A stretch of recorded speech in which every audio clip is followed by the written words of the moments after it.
ఎట్లుంది మరి ఆఖరికి ఇప్పుడు మొన్నటి ప్రభుత్వం ఎట్లుంది, ఇప్పుడు వచ్చిన ప్రభుత్వం ఎట్లుంది? అప్పటి ప్రభుత్వం అప్పులు చేసిండు అన్నాడు. అప్పులు చేసిండని ఆయన పక్కకు పెట్టి ఇప్పుడు జనం అంతా అట తిరగబడి కాంగ్రెస్ గెలిపించినాక ఇప్పుడు ఆయన పక్కకు పెట్టి గడికి ఆయనకు 7 కోట్ల అప్పు ఉంది, 3 కోట్ల అప్పు ఉంది.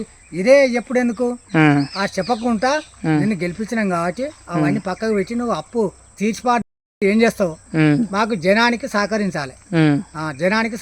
మీకు ఏం కావాలి? ఇప్పుడు మాకు ఆడ బ్యాంకుల అప్పులు మాఫీ కావాలి, రైతు బంధు టైం ఎమ్మడి రావాలి, ఇవన్నీ కావాలి మాకు. టైం ఎమ్మడి చేస్తే మళ్ళీ కూడా మేము కొనసాగుతాం.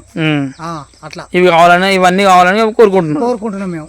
అట్లా మళ్ళీ ఒకసారి ఇవన్నీ నెరవేరిస్తే ఇంకోసారి వేస్తావు నువ్వు? మళ్ళీ కాంగ్రెస్కే మంచి చేస్తే కాంగ్రెస్ చేస్తావు, మళ్ళీ కాంగ్రెస్కే. లేకుంటే ఇప్పుడు చేస్తే మంచిగా అనిపిస్తే మళ్ళీ అంతా అటే మొక్కుతాం.